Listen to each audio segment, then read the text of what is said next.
Hello everyone, today I'm going to show you how to friend people in Duolingo in 2025. I will just tap on my app store and I will just find Duolingo app and make sure you will have download it, and I will just tap on it open and make sure you will have officially logged in.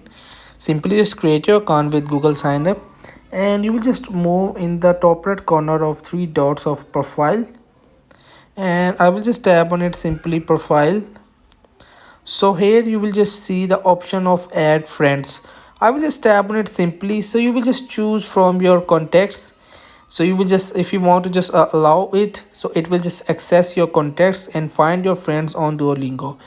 Or you will just search by name if you friend by the name, and you will just also share the follow link from your profile. So that's it. In this way you will just have to find friend people on Duolingo in 2025. So hope this video help you. Please don't forget to like and subscribe and get notified for